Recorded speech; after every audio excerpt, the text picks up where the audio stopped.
Hello everyone, welcome to the Average Student IS. Today 23rd Jan 2019 and I'm going to start the complete analysis of the Hindu. So let's start. Today is our legendary Subhash Chandra Bose birthday today. So he was born on 23rd Jan 1857 up to approximately he was died on 18 August 1945. So actually his death is not confirmed that on which date he was died. So he has tell one quote that no real change in the history has been achieved by discussion.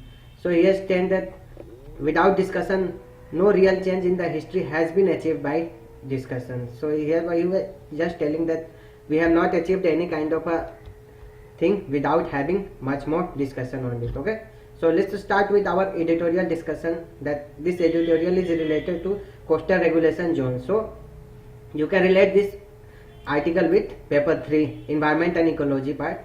So here the name of this article has been given as buried in the sand. So definitely it is going to have a large more impact on our coastal zone according to the notification of CRZ coastal regulation zone 2018.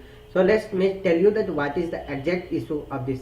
Actually government has released a new coastal regulation zone notification of 2018. Okay, so this notification, actually in this notification they have rejected the science and anticipated impact of the climate change. So they were not been bothering about the what will be its impact on the coastal regulation zone and its people and how their livelihood of the people living in the coastal areas and their also life will be threatened with this policy. So they have also ignored the recommendation of the various research think tank and coastal community group. They have not taken their recommendation in the consideration when they have released the coastal regulation zone notification 2018. Okay, so another issue is that they have not recognized the 2011 coastal regulation zone notification which had demarcated the hazard line. Actually the hazard line is that they have recognized that up to that hazard line we should not have any kind of a development in that area, and we have to regulate that development if there is any kind of a development is happening. But government has amended that in July 2018 and removed that hazard line from the main regulation without consulting the public. Even the new 2018 notification with all reference has removed the reference hazard line and replaced with the fixed setback line. So let me tell you that what is actually the coastal regulation zone. So as you know from the name that coastal regulation zone is just regulating the area which is in the coastal zone. Okay, so coastal regulation zone consists of a designated area along with the coast that are regulated by the government.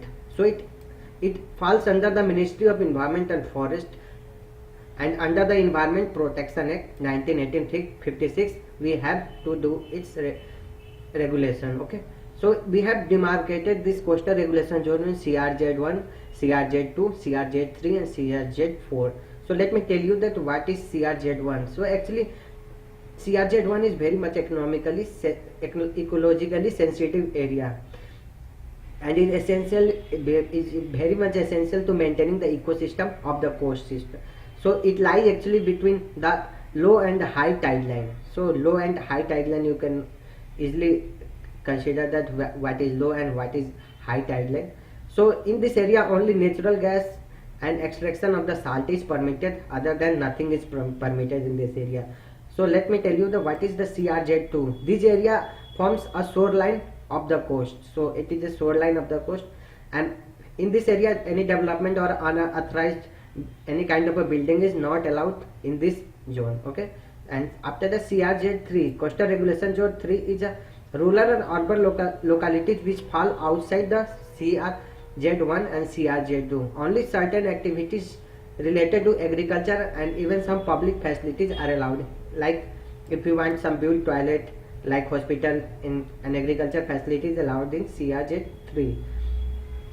CRZ4 lie in an aquatic area up to the territorial limit. We have some kind of a territorial limit in the shoreline. So up to that CRZ4 is like, and fishing and allied activities permitted in this zone.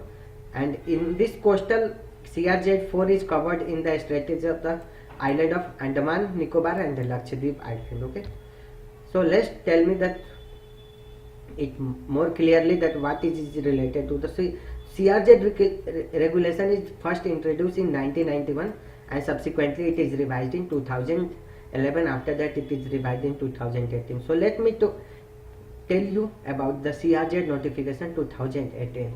So some area along the coast, for example, experience high storm surge but will not get protection in this. I have told you that they have removed that line that has been demarcated by hazard line that has been demarcated by 2011 notification. So they have removed totally. Actually, as per the 2011 notification, CRZ extend up to minimum 500 meter and up to the area of hazard line if it found to be beyond.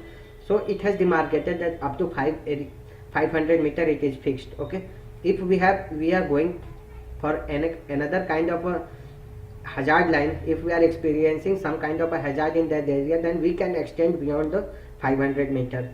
So by removing the hazard line altogether, the new notification has maintained a uniform CRZ 500 meter for the high tide line. So how can be possible if in some area we might be having more tides and it is going beyond the 500 meters? So we must have to take that into the consideration, but this notification has not taken this into the consideration.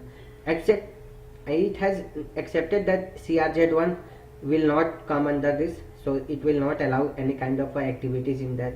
CRZ18 actually has relaxed important restriction and the permits of construction in the urban zone and is densely populated rural and coastal area. So definitely the whole motive of this CRZ is to allow the construction and development activities in that area.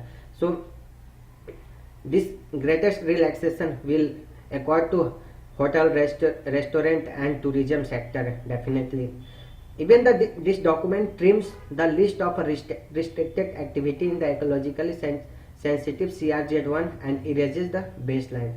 So it has trimmed a list of the restricted activities which has been banned in CRZ 2011, and definitely this notification is going to boost the big hotels, restaurant, houses and coastal highways can be built in closer to the shoreline, and definitely they are going to have an adverse impact on the ecology of the shoreline area. So let me tell you the impact of new CRZ 2018. As we know that it will increase coastal tourism. Definitely it is going to destruction of the lagoons, marshland and other coastal ecosystem and their services. It have adverse impact from this. In fact, the study from the Tamil Nadu coastal district from 2009 has highlighted that there is going to rise in the sea level has rise from 1 meter.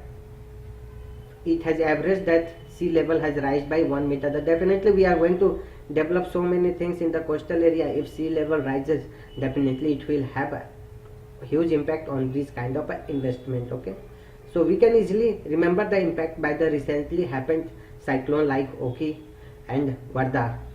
We have experienced a loss of lives and prosperity from this. So this frequent weather related coastal vulnerability, however, omitted in the 2018. Even India is not focusing on this.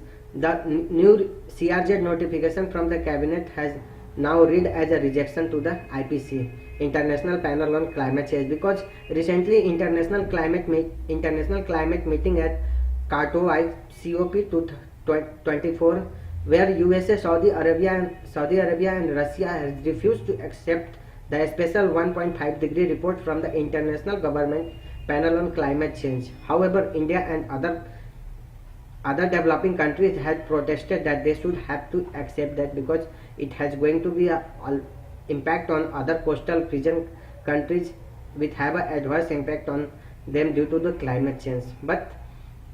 And even the recently published study in Nature Climate Change has find that India would be experience the worst social and economic impact of the climate change. So in spite of that all these findings, India is not focusing on its CRZ and it has relaxed a lot of norms to allowing the construction activities in that area.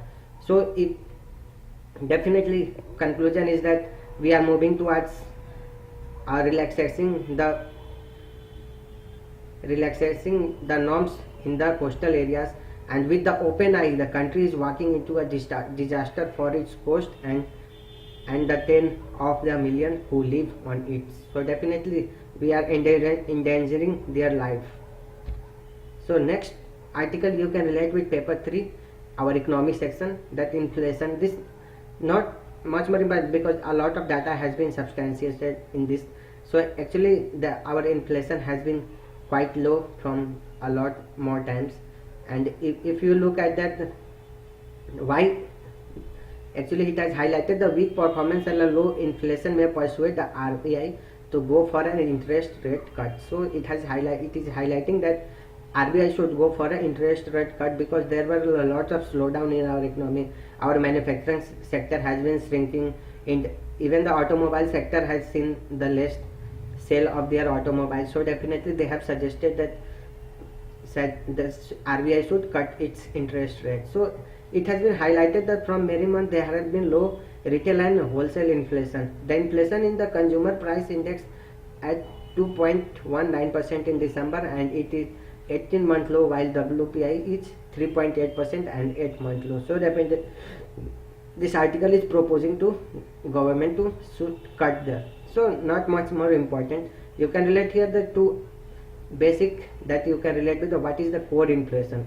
The core inflation is known as a underlying inflation, is a measure of inflation which exclude items which face volatile product movement, notably food and energy. So you can relate with the core inflation will measure all the items excluding food and energy because they are most volatile, and headline inflation is the measure of total inflation within an economy including commodities such as food and energy. So only difference is that headline and core inflation is that core inflation removed food and energy, but headline inflation includes all the energy, all the thing while counting its inflation. Okay, next news you can, just for remembering perspective, I have told you that Pune and Secunderabad Shatabdi is the India's cleanest train. You can remember just for general knowledge that. Next article you can relate with paper 3, the central debt to GDP falls but state rises.